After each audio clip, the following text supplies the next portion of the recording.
प्रजा गदर के महासमर में गदर मत बुलाओ मोदी जी। लोग शहीद नहीं हुए, केवल मात्र 40 लोग की संख्या तो आपकी यहाँ है, किसी एक संगठन विशेष की है। कोई फांसी फंदा पे झूल गया, कोई बीमारी में चला गया, संघर्ष में, कोई भागदौड़ में चला गया, समझ रहे हो, यही है। और मोदी जी को 7 साल हो गए। जिस आशा से किसान ने ये दिया कि भाई आत्महत्याएं हो रही हैं, उससे तो और ज़्यादा आत्महत्याएं होने लगी। जो जनता घरों में बैठी है, जो किसानों का समर्थन किसानों के साथ में है, उनके दिमाग को डाइवर्ट करने के लिए और विश्व मंडल पे, चूंकि विश्व के नेता और विश्व की जनता तक ये आवाज़ पहुंच चुकी है, किसान का बिंदु है, किसान आधार है, पूरे भारत का नहीं पूरी धरती का आधार है। मोदी जी भारत के साथ कुठाराघात नहीं कर रहे, पूरे भारत, पूरी पृथ्वी मंडल के साथ में, भूमंडल में, इसके साथ में कुठाराघात कर रहे हैं मानवता के साथ। एक क्षण सभी लोग कल्पना करके देखिए, गाँवों में जरा झांक के देखिए, 4 आदमी समृद्ध हो सकते हैं, संपन्न हो सकते हैं, 4 किसान भाई, लेकिन बाकी किसान भाइयों की दुर्दशा क्या है? छप्पर टूटे पड़े, छप्पर में मूसलाधार बारिश होती है। माँ बहन हमारी किस वेशभूषा में आज कहाँ प्रगतिशील युग है? तुम तो एक ओबामा का, उसका मतलब ट्रंप का हवाई जहाज मंगा रहे हो। कहाँ तुम इतने हमारे एलिवेटेड रोड दे रहे हो, मेट्रो दे रहे हो, हाईवे दे रहे हो अंबानी के लिए। इस तरह पे होगा। भ्रष्टाचार कहाँ मिटा है इस धरती से, खासतौर से भारत की धरती से? भ्रष्टाचार को पहले मिटाओ। क्या भ्रष्टाचार प्राइवेट व्यक्ति नहीं करेगा? सरकारी अधिकारी कर रहे हैं। तुम सरकारी अधिकारी पे लगाम नहीं लगा पा रहे, क्या तुम अंबानी पे, अडानी पे, पूंजीपतियों पे लगा पाओगे? उन ठेकेदारों पे लगा पाओगे, बड़े ठेकेदारों पे। हमें बेड़ी बंधन में नहीं फंसना। और सुनिए, कानून जो अभी तक किसी ने नहीं कहा, किसी अधिवक्ता नहीं बोला, कोई नेता नहीं बोला है, और ऑलरेडी मोदी जी देख लें इस मीडिया के माध्यम से। मोदी तब खोलोगे आंखें जब सुभाष आ जाएगा, महावीर भगत सिंह वापस आकर ओज किरण बरसाएगा। महाक्रांति आती है मोदी, महाक्रांति आती है मोदी, जब सत्ता विवेक खो देती है। आपके मंत्री चापलूसी करेंगे, मैं चापलूसी में कवि हूँ, मैं समाज का प्राणी हूँ, मैं किसान भी हूँ, मैं समाज सेवी भी हूँ, मैं भारत माँ का लाल भी हूँ, मैं प्रेरित हूँ भगत सिंह से, मैं प्रेरित हूँ सुभाष चंद्र बोस से। मुझे फांसी फंदा पर लटका दो, पर किसान को फांसी फंदा पर मत लटकाओ। ये त्रिशूल, बुझे हुए त्रिशूल वापस निकालो, पीड़ा फिर भी रहेगी, पर हम वीडियो में कही गई बातों का पूर्व से कोई लेना देना नहीं है, वक्ता के निजी विचार हैं। हमारा मकसद आप तक हूबहू जनता की आवाज़ पहुंचाना है। अगर इस वीडियो को लेकर कोई विवाद होता है तो इसके लिए पूर्व जिम्मेदार नहीं होगा। पंडित विजय चंचल मैं, और एक छोटा सा सामान्य सा कवि आपका, और सामाजिक संगठन मेरे अपने ग्राम्य भारत भूमि नाम से मैं नोएडा में चलाता रहा हूँ, और राष्ट्रीय स्वाभिमान आंदोलन, नव स्वतंत्रता आंदोलन, बिल्कुल सोशो पॉलिटिकल, किसी भी पार्टी का राजनीतिक सदस्यता तक नहीं ली है मैंने 5 रुपए की भी। क्या लग रहा है कि जो है अब किसान आंदोलन खत्म होने के कगार पे है, या फिर अभी ऐसे चलता रहेगा? देखिए, आंदोलन जहाँ तक खत्म का सवाल है, आज ये गेंद सत्ता के हाथ में है, गेंद सत्ता के पाले में है। इसका जो इस आंदोलन का समर सूत्र भले ही हमारे भारतीय किसान यूनियन है, टिकैती जी की है, बीएन सिंह जी की है, और 50 संगठन हैं, पूरे सिंधु बॉर्डर पे बैठे हुए हैं, राजस्थान से आ रहे हैं, हम सबको नमन करते हैं सारे। लेकिन समर सूत्र जो है सही मायने में वो है मोदी जी के हाथ में। कारण भी उन्होंने पैदा किया है, 3 विष बुझे त्रिशूल भी, 3 कानून रूपी विष बुझा त्रिशूल, जो विश्व में बुझाया गया हो, वो घोंपा है किसान के, और अब वही उसको निकाल सकते हैं, क्योंकि सत्ता शक्ति उनके हाथ है। सारा जो वैधानिक प्रक्रियाएं, जो भारत का प्रोटोकॉल है, जो संवैधानिक प्रोटोकॉल है, संविधान में उन्होंने बना दिए चूँकि, तो अब संविधान में वही इन्हें लौटा सकते हैं, तो उनके हाथ है। क्या इस आंदोलन को क्यों बड़े कवियों का समर्थन नहीं मिल पा रहा है, जैसे कुमार विश्वास हुए और तमाम लोग, वो लोग कुछ नहीं बोल रहे हैं इस आंदोलन पे, आप क्या कहना चाहिए? इस संबंध में मेरा ये कहना है, ना कोई कवि छोटा होता है, ना कोई कवि बड़ा होता है, समझ रहे हो, ना कोई नेता छोटा होता है, ना कोई नेता बड़ा होता है। और इसमें संबंध में मैं कहता हूँ कि नेता या कोई कवि बड़ा, वह अपने किस चीज़ से होगा, वो अपनी मर्यादा से होगा, अपने आचरण से होगा, अपने चरित्र से होगा। यदि उसका चरित्र, मर्यादा और कौशल के साथ जीवन जीना है, तो चाहे वो किसान हो, चाहे वो आम नागरिक हो, चाहे वो कोई किसी भी पद पर बैठा हुआ हो, वह श्रेष्ठ कर है, वही बड़ा है। 29 तारीख को बातचीत होने वाली है, ऐसी सूचना मिली है, तो क्या लगता है कि उसमें कुछ हल निकल पाएगा? ये सब सियासत की कयावत हैं। अब तक चाहती तो इन मीटिंगों की आवश्यकता नहीं होती, 5 मीटिंग कम नहीं होती, और कितनी ही मीटिंग हो चुकी हैं। उससे पहले भी एकाकी रूप से ऐसा नहीं है कि आंदोलन से पहले भी किसान लोगों ने हस्तक्षेप ना किए हों नेताओं से, उनके प्रतिनिधियों से, MP से, भाई कानून गलत बन रहा है, इसे रोको, ये बन गया है। तो कुल मिलाकर के शासन सत्ता इस पर बिल्कुल रेजिड यानी कि जिद्दी हटवाद पर दिखाई दे रही है, जिसे हिटलरवाद की संज्ञा दी जाती है। मेरे माननीय मोदी जी से ये निवेदन है कि उस हिटलरवाद की श्रेणी में अपना नाम अंकित ना कराएं, हिटलर के सिमिलर नाम अंकित ना कराएं। क्या मंशा है सरकार की इन सब के पीछे कि सभी को ला करके रोड पे खड़ा कर दिया? रोड पर तो भारत ने इतने संतरास सहन करे हैं, एक लड़ाई नहीं, बड़ी बड़ी लड़ाइयाँ जो ऐतिहासिक विश्व स्तरीय रही हैं। भारत ने हमेशा कष्ट झेला है, कुछ इस भारत भूमि को रहा है, अंत में विजयी होकर उभरा है, निकला है भारत अपनी उनमें अपने धर्म की लड़ाई लेकर के, धर्म युद्धों में, चाहे वो कुरुक्षेत्र रहा हो, महाभारत रहा हो, चाहे वो मुगल शासनकालीन रहे हों, चाहे वो अंग्रेज़ों के आंदोलन रहे हों, अंग्रेज़ों के खिलाफ आंदोलन रहा हो, चाहे और बीच में आंदोलन रहे हों, चाहे किसी शासन सत्ताओं के विरुद्ध हमारे भिन्न भिन्न आंदोलन रहे हों, हम उसमें उभरे हैं और आगे आए हैं, विजयी हुए हैं। तो ये अजय भारत भूमि है, सिद्धांत ऐसा लग रहा है, तो उभरेगा भारत। भले ही चाहे कुछ सत्ता की दुर्हुता इसके आड़े में आती रहे, बदलेगा। मोदी जी को ही की सदमती आ जाएगी उनको। लेकिन अभी लगातार मोदी जी जो बोल रहे हैं पब्लिक में जाकर के कि ये किसानों के हित में है और इसमें कोई दिक्कत नहीं, यही कुठाराघात है, ये विडम्बना है। ये भारत में पहली बार ये पहली बार विडम्बना हुई है।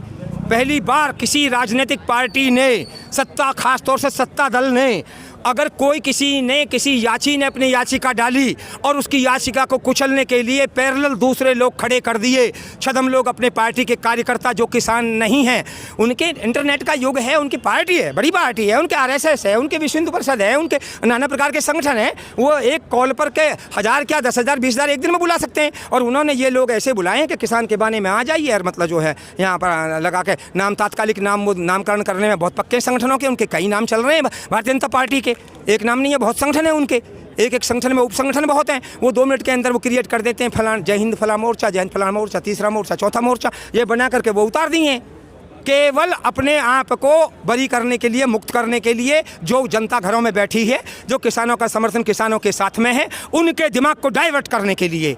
और विश्व मंडल पे चूंकि विश्व के नेता और विश्व की जनता तक ये आवाज़ पहुंच चुकी है, किसान का बिंदु है, किसान आधार है, पूरी भारत का नहीं, पूरी धरती का आधार है। मोदी जी भारत के साथ कुठाराघात नहीं कर रहे, पूरे भारत, पूरी पृथ्वी मंडल के साथ में, भूमंडल में इसके साथ में कुठाराघात कर रहे हैं, मानवता के साथ में।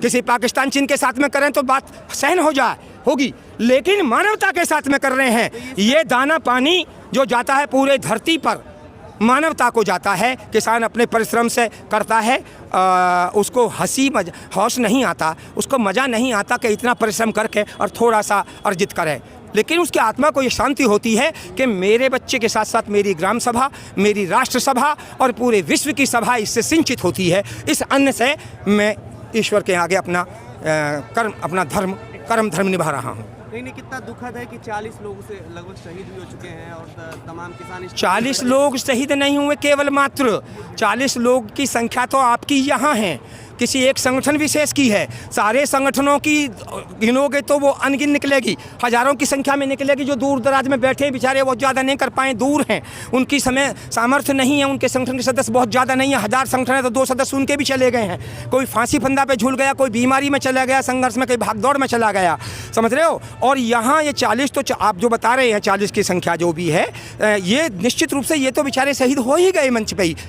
लेकिन इसके अलावा हमारे किसान इससे पहले जब से ये आंदोलन किया है और इसके पहले भी हमारी सामाजिक सत्ताओं का, चाहे सत्ता किसी की भी रही हो, और कहीं ना कहीं किसान के साथ में ये नाइंसाफ़ी रही है। और मोदी जी को 7 साल हो गए, जिस आशा से किसान ने ये दिया कि भाई आत्महत्याएं हो रही हैं, उससे तो और ज़्यादा आत्महत्याएं होने लगी। मोदी जी के महापरिवर्तन महानायक में सबसे बड़ा प्रवक्ता, सबसे बड़ा मैं ओजस्वी, सबसे बड़ा मेरी पार्टी, और ये सबसे इतने हज़ार किलो का लड्डू फोड़ूंगा, इतने करोड़ का मैं ये दूंगा, इतना करोड़ का मैं ये दूंगा। किसान को क्या मिला?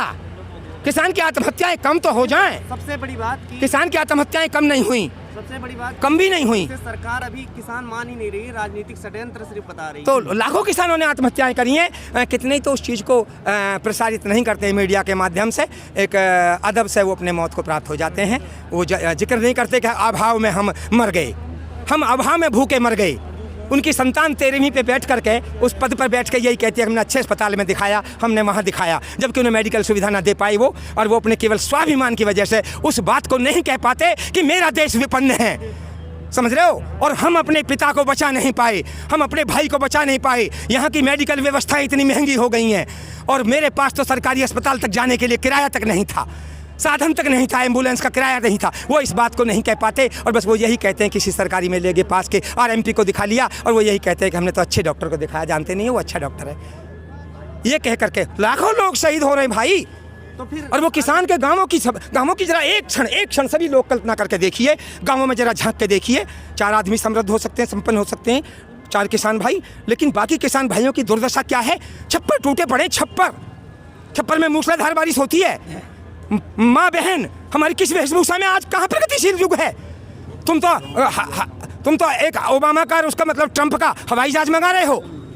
कहाँ तुम इतने हमारे एलिवेटेड रोड दे रहे हो, मेट्रो दे रहे हो, हाईवे दे रहे हो अंबानी के लिए, उनके लिए। हमें नहीं चाहिए इतने बड़े हाईवे, हमें अति विकास नहीं चाहिए। पहले हमें किसान और ग्राम और हमें आम आदमी की, जनता की, उसके मेडिकल सेवाएं, उसकी शिक्षा सेवाएं पहले जड़ से सुधारो। यानी कि आधार कृषि है, वही गांवों में लौटना पड़ेगा, कृषि पे लौटना पड़ेगा। गांधी का दर्शन, वेदों का दर्शन, सत्य दर्शन, किसान का दर्शन, भारत का दर्शन, मैं क्या उपमाएं दूं? यथार्थ का दर्शन जो सच्चाई है वहाँ हमें लौटना होगा। पहले हमें उसकी पगडंडियों का विकास करना होगा। हमें नहीं चाहिए ये एक जगह बम्बई, एक जगह कलकत्ता, एक जगह ये महानगर, बस आदिए फिर उन्हीं का विकास करते रहें। ये कुटीर उद्योग दो। अगर कानून बनाते तो मोदी जी से मैं फिर कहता हूँ, और ये उसे भी बनाएंगे तो उसमें भी राजनीति खेलेंगे।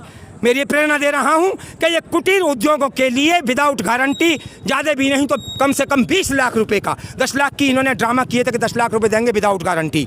मैं कह रहा हूँ वो आज 5 साल पहले होगी बात, समझिए। ये केवल 20 लाख दे दो बिना गारंटी के, 20 लाख तक। जो 10 मांगे उसे 10 दे दो, अगर 20 मांगे तो 20 दे दो। सुन ली, एक सेकंड रुक जाए। SME दुनिया भर की चलाई है, केवल SME में इतने लाखों करोड़ रुपया मात्र 2 महीने के अंदर, कैसे अभी 2 महीने कुल हुए हैं उस उद्घोषणा को लगभग मोटा है, और 2 महीने के अंदर वो फार्म भर दिए लोगों ने। मुझे तो नहीं लगता मेरे जागरूक किसान बच्चे अबोध इतने जागरूक हो गए कि उन्होंने फार्म भर के SME ले ली। कितने गाँवों में कुटीर उद्योग खुल गए उनसे। भाई साहब, वो केवल संघ के लोग, वो केवल भारतीय जनता पार्टी के लोग, वो केवल विश्व हिंदू परिषद के लोग, उनकी पहले ही फॉर्म भर करके, और उनको मैक्सिमम, उनको बाकी जैसे भी ये साम दाम दंड भेद से किसी भी तरीके से, मतलब दाम के आधार पर कहीं कुछ कर दिया होगा टिकली बतौर, या कहीं कोई वैकेंसी रहेगी होगी, चलो भैया दे दो इसको 1-2 को, या जागरूक होकर के हाथ मिल जोड़ के पैर पकड़ के कहीं ले लिया हो किसी बीजेपी के नेता का। भाई साहब, किसी कीमत पे नहीं मिल रहा है यथार्थ, जिस पात्र को मिलना चाहिए। और फिर किसको मिलना चाहिए? उस पूंजीपति को दे रहे हो। बाकी तो पूंजीपति को दिया, कुछ नए इनकी घोषणा करी कि हम नए इनको भी देंगे, नवोदित के लिए दिया है, नवोदित कोटे में। लेकिन नवोदित कोटे में जितना भी दिया, घोषणा ज़्यादा की कर रहे हैं। यदि उसको भी सही मान लो, मुझे नहीं लग रहा कि वो भी सही कह रहे हैं कि इतने करोड़ हमने बांट दिया, लेकिन मान लो पूरा भी बांट दिया, जितना बताया कितना बट चुका है। योगी जी बता रहे हैं, और बता रहे हैं, मुख्यमंत्री बता रहे हैं अलग अलग स्टेट के। तो वो, हाँ, वो पात्रों को नहीं मिला है, और पात्रों को भी कहीं मिला है तो वो उन्हीं के पार्टी से जुड़े, उनको ऑब्लाइज किया है। ये है, ये विडम्बना का विषय है। तो अब मेरा निवेदन है, मोदी जी एक अलग घोषणा, इस कानून को खत्म करें, और यदि कानून लाना है तो मात्र 2 कानून ला दें। किसान की MSP को तो गजट कर दे बाकायदा। जितनी फसलों पे, 23 फसलों पे जो भी है, ये विषय वस्तु हमारे मनीषियों का विषय है, सबका बैठ करके, मेरे अकेले का नहीं है। जिन पे सहमति किसान करें, ये यूनियन करें, सारे लोग जाएं, उनको बुलाएं, और MSP को गजट कर दें कि इतनी तो अगर आपका अनाज सही है, नंबर 1 का है, तो इतना रुपया आपको दिया ही हम खरीदेंगे 100%, 500% सरकार खरीदेगी। फिर उसको विश्व में आयात करें, निर्यात करें, किसी उद्योगपति को दे, किसी फुटकर में बेचे, जो भी है, किसी व्यापारी को दे, वापिस हस्तांतरित करे उसे, समझ रहे हो, परावर्तित करे उस अन्न को। जैसे अब तक 6% की ली जाती रही है, 6% ही क्यों? घोषणाएं की जाती हैं MSP की, लेकिन वो शायद गजट पत्र में पूरी गजट नहीं है, तभी तो किसान मांग रहे हैं। वो गजट चाहते हैं, गारंटी चाहते हैं, और सारे की सारे 100 के 100% किसान की गारंटी चाहते हैं। 100 के 100% की गारंटी, यानी ऐसी गारंटी कि नहीं दें तो जो 3 दिन की बात कर रहे हैं, 3 दिन नहीं, हमें 3 महीने का लिख दें कि 3 महीने के अंदर वो कोर्ट से निस्तारण होकर के अपना वो किसान ले लेगा MSP के। उसका 30 दिन में कोर्ट बेचेगी, फिर उसे 30 दिन में कोर्ट बेचेगी उसके अन्न को, मात्र 30 दिन में। ये नहीं कि 12 साल तक उसको भी हम अटकते रहें, ऐसा भी नहीं। 2-3 दिन की कह रहे हैं हम, 30 दिन की बात कह रहे हैं। जो उपलब्धियां गिना रहे हैं वो क्या वो गवर्नमेंट ले ना कि उद्योगपति ले। हम उद्योगपति पे पूंजीपति पे विश्वास नहीं है, वो अपनी मोनोपोली करेंगे, उनके स्वार्थ आड़े आएंगे। माना कि मोदी जी की भावना भी पवित्र है, कोई साठगांठ ठगबंधन गठबंधन भी नहीं है, मान लो, तो अभी पूंजीपति कहाँ बाज आएंगे? एक किसान कहाँ, एक किसान की क्या स्थिति है? एक पूंजीपति पैसा के बल पे वो शोषण करेगा, और पूंजीपति कहीं होगा, उसके मैनेजर होंगे। भ्रष्टाचार कई स्तरों पे होगा। भ्रष्टाचार कहाँ मिटा है इस धरती से, खासतौर से भारत की धरती से? भ्रष्टाचार को पहले मिटाओ। क्या भ्रष्टाचार प्राइवेट व्यक्ति नहीं करेगा? सरकारी अधिकारी कर रहे हैं। तुम सरकारी अधिकारी पे लगाम नहीं लगा पा रहे, क्या तुम अंबानी पे, अडानी पे, पूंजीपतियों पे लगा पाओगे? उन ठेकेदारों पे लगा पाओगे, बड़े ठेकेदारों पे। हमें बेड़ी बंधन में नहीं फंसना। और सुनिए, कानून जो अभी तक किसी ने नहीं कहा, किसी अधिवक्ता नहीं बोला, कोई नेता नहीं बोला है, और ऑलरेडी मोदी जी देख लें इस मीडिया के माध्यम से, ऑलरेडी मोदी जी मूर्ख बना रहे हैं। भारतीय संविदा अधिनियम 1872 में कॉन्ट्रैक्ट का नियम बन चुका है। कॉन्ट्रैक्ट यानी कि एग्रीमेंट, इसे एग्रीमेंट बोलते हैं, जो भाषा अंग्रेजी की ही है, लेकिन इसे आम भारत जनता जानती है एग्रीमेंट को। हम अपनी खेती बेचें तो भी, हम अपनी कोई चीज़ बेचें उसके बारे में भी एग्रीमेंट कर लेते हैं। कोई जूता वाला छोटा दुकानदार अगर कहीं पैसा उधार रहता है तो एग्रीमेंट लिख के आता है उसका। प्रॉमिसरी नोट चलते हैं, जरूरी नहीं है सरकार के उसमें ही करें, और उसको मान्यता दे रखी है। टिकट लगा करके प्रॉमिसरी नोट बनते हैं, और कोई किसी को पैसा दे सकता है बशर्ते कि बैंक का चेक लेन देन हो उनका। ऐसा कोई सिस्टम बना रखा है, कोई झूठे गुना कहने लगे। तो कुल मिलाकर के ऑलरेडी हमारी संविधान में ये तय होते हैं, इस कानून में वो विवरण तय होते हैं अदालत में। ऑलरेडी ये परीक्षित कानून है लॉ ऑफ कॉन्ट्रैक्ट एक्ट 1872 में, यानी अंग्रेजी, जब हमारा शासन भी नहीं था, अंग्रेजी शासन काल की सारी कानून लगभग 80-75% जो भी परसेंट है, मैक्सिमम कानून मतलब, वो हमारी जो कि तो स्थापित कर दी गई है। वो मान ली चूँकि अच्छी कानून थी अंग्रेजों की, और जहाँ हमारे लिए वो सूट नहीं करती थी, जहाँ हमारे दोहन की बात थी, वो चीज़ें वो पक्ष हटा दिए थे। हमारी समिति ने, महात्मा गांधी जी ने, अम्बेडकर जी ने और दूसरी विधाओं ने, जितने भी हजारों वकील उसमें जुड़े थे, समझ रहे हो। गांधी जी स्वयं बैरिस्टर थे, सब उनके बिना संविधान पास नहीं हो सकता था। स्वयं वो बैरिस्टर थे।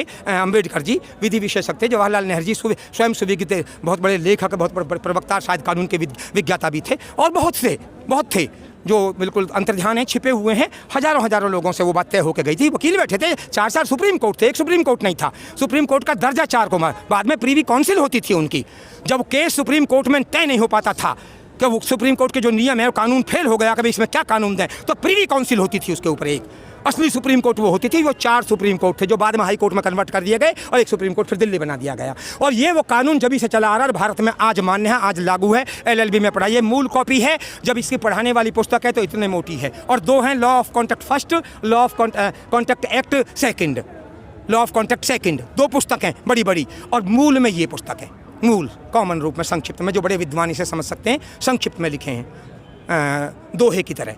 बाकी इसकी व्याख्याएं वो बड़ी मोटी पुस्तक बन जाती हैं। जब हमारे भारत में ऑलरेडी ये कानून चल रही है, और अब तो सत्ता हमारी लगभग 70 साल से, जब से भी हम आज़ाद हुए हैं, 65-70 साल से, वो परीक्षित हो गई है, और परीक्षित हो गई है। पहले परीक्षित हो गई, फिर अब परीक्षित हो गई, स्वतंत्र राष्ट्र में भी परीक्षित हो गई है। और उस कानून को आज तक किसी ने चुनौती नहीं दी। उसके पैरेलल दूसरा कॉन्ट्रैक्ट विधि किसी ने भी अभी तक, किसी नेता ने नहीं दिया। और माननीय मोदी जी ने किसानों के लिए अलग से कॉन्ट्रैक्ट क्यों बनाई, जब सबके लिए ये है तो?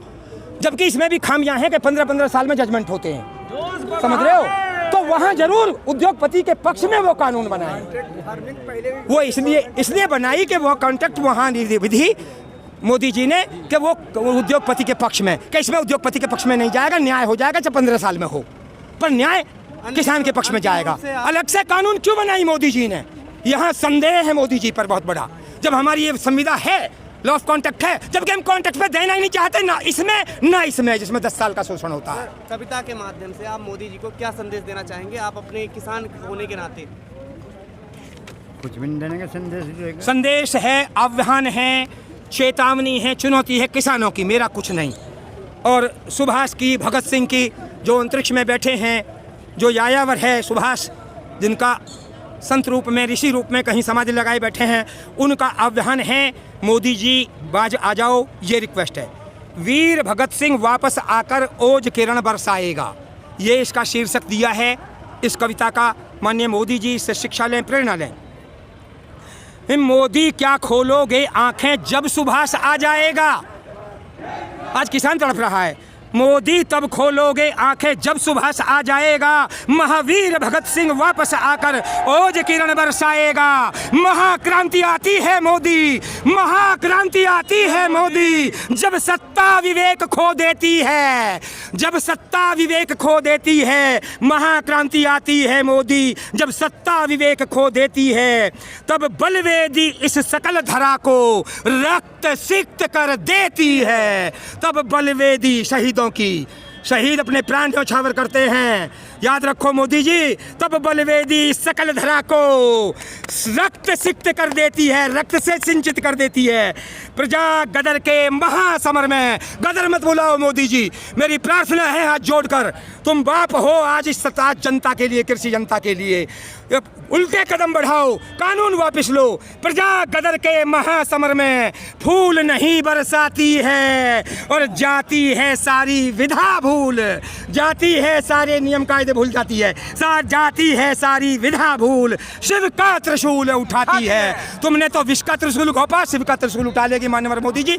आप मेरी मुखातिब होकर आपके समक्ष बालक हूँ, अनुभवहीन हूँ, लेकिन मेरी प्रार्थना है, ये एक मंत्री से बड़ा दर्शन है, आपके मंत्रियों से बड़ा दर्शन है। आपके मंत्री चापलूसी करेंगे, मैं चापलूसी में कवि हूँ, मैं समाज का प्राणी हूँ, मैं किसान भी हूँ, मैं समाज सेवी भी हूँ, मैं भारत माँ का लाल भी हूँ। मैं प्रेरित हूँ भगत सिंह से, मैं प्रेरित हूँ सुभाष चंद्र बोस से। मुझे फांसी फंदा पर लटका दो, पर किसान को फांसी फंदा पर मत लटकाओ, मत लटकाओ। ये त्रिशूल बुझे हुए त्रिशूल वापस निकालो, पीड़ा फिर भी रहेगी पर हम खबरों में बने रहने के लिए फोरम 4 को सब्सक्राइब करें और नोटिफिकेशन पाने के लिए बेल आइकन दबाएं।